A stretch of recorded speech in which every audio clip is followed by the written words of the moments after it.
our seat, like let's hear about this. And so we got into this in a big way, and here's a couple of examples. He said, any of you got kids? Well, we all raised our hand, yeah, we got kids. He said, okay, so you met the son that picked up your daughter at 8 o'clock for the first time. And the curfew is 12 o'clock, right? And he said, yeah, I'll have her home by 12. Well, at 10 after 12, we got to buy this guy a watch. Now it's 1 o'clock, where the hell's my daughter? 2 o'clock, you're furious, you're pacing the floor. 2:30, you're calling the ER to see if there's been any check-ins lately. And all they had to do was just call and say, there's been a situation and I'm not going to be there at 12 o'clock. Meanwhile, the parents have been beating their brains out for 2.5 hours. Another circumstance, we're all consumers. So we're sitting around the table. The guy turns, happened to be the owner, and he said, here's the question and here's the rule. I'm going to ask each and every one of you, what was the last thing you purchased that you felt good and it was a good experience? It could be anything. It could be a boat, a tie, a wallet, a lunch, anything. Go. Boat. Frozen. The guy was frozen. Well, let me think about that. So Harry's yelling at him, Michael, for God's sake, just answer the question. It's not a tough question. Well, the owner's kind of cerebral. Well, no, there's a philosophy behind this, so I got to think about this. I don't want to give the right answer. So everybody's looking at him. It's like, come on, Michael. There's 10 of us in the room. The way it goes is Harry starts harping on him. Come on, Michael, come on. We're not here for a long time, just a good time. So he's getting a little. Michael's getting a little sort of nervous and embarrassed. Most of them met Harry last Saturday. Okay. So he says, I want to think about that. Just go to the next person and come back to me. And the guy says, okay, that's the problem.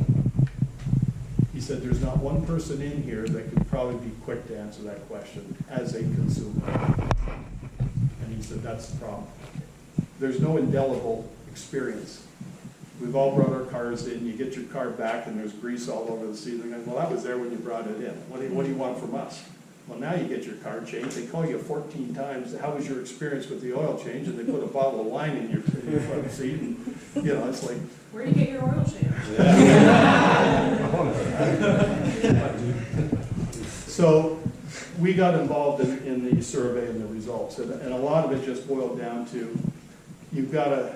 He said, I can't quite figure out you people. You're the exact opposite of the other 27 builders.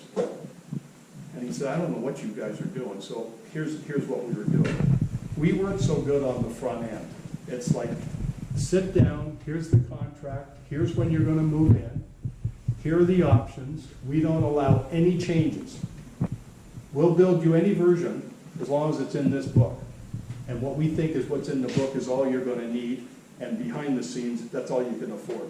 Because we used to build these $1 million homes, and we'd need an attorney in there to start the divorce proceedings.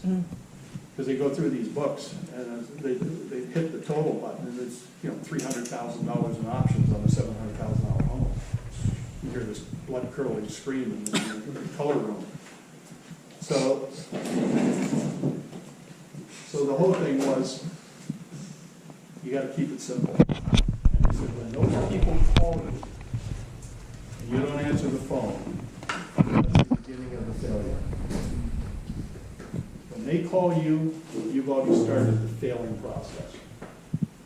And he said, you guys here's the contract, here's the home, here's when you're going to close, here's the available options, that's it, we're cut and dried, we got to go build your home so we can deliver it on time. There's more to selling a home. They're buying a home. They're going to have kids there. There's going to be trauma in the family. They're going to sit around that dining room table and make some life-changing decision. We were not part of that. We missed that whole connection. So when these people call you, they've already been thinking about calling you for a week before that. Put a little piece of paper in the pocket, I gotta call these guys today. Well, it's mortgage, it's usually a new job, financial stress, kids, daycare, school, all this. So it's all we had to do was just change our way of thinking. And it starts with, you gotta show them that you care and you're involved in the system, and you gotta hold their hand. People say, I bought 4 homes. Well, every time they buy a home, all the rules, I don't care how many homes they bought, the rules always change. And I don't know if you've got friends, I challenge you to say, how did that whole experience go? And they said, that was the worst experience of my life. Frickin' builder was late, they came to the closing, and all of a sudden the title company said, well, you need another $5,000 to close. So it all starts with all those components. What's been happening in our industry is we do a walkthrough and we take a piece of paper and we write down everything that's incomplete before we take their money. Tell them what housing job we did building their home, but we're going to come back and take care of all this. Well, now they're both working. They got to take time off work. The plumber's going to show up at 8 o'clock and he's going to fix your ice line. Doesn't seem to be working today at your closing, but it's not a big deal. We'll have a plumber here on Monday, 8 o'clock. So the guy stays home. He calls at 7:59, says the plumber's not here. Well, we gave you a window between 8 and 10. Oh, so he's not going to be here at 8 because he might be on an early service call, which is more pressing, whatever. So 9:59, where's the plumber? He's on his way. Plumber gets in. How long is this going to take? Half an hour. Well, now it's 10:30, quarter to 11. The guy called his boss and said, hey, I'm going to be a little late. So by the time he leaves here and drives to the office, it's half a day. Then he comes home and there's a puddle of water. Now he's all our hard work is now in the toilet. And that's how fast it goes.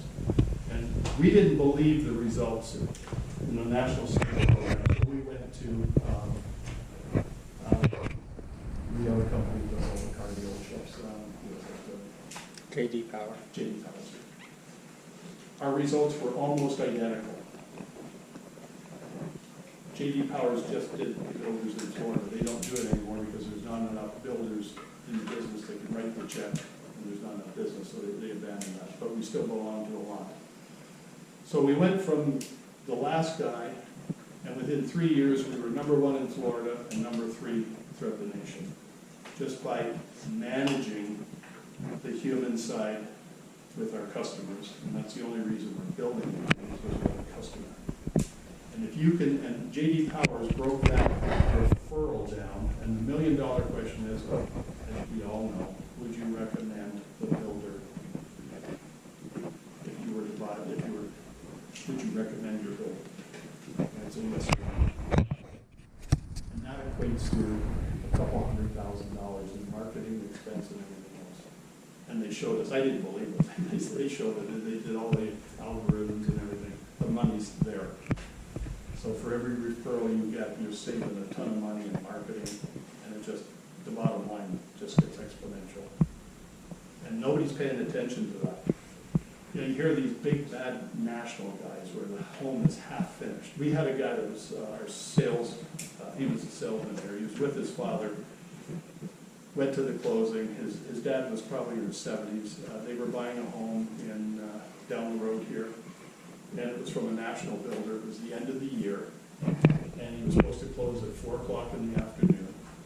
Gets to the closing place. The place's parking was ridiculous. They had scheduled everybody and their brother to close before their year end. At 10 o'clock, he said, and his son said, "Listen, this is ridiculous. We're gonna. My dad's he's diabetic. He needs to go home. It's 10 o'clock. We've been waiting here since 4 weeks." The guy says, "You leave, you'll be in the falls." Closed at 2 a.m.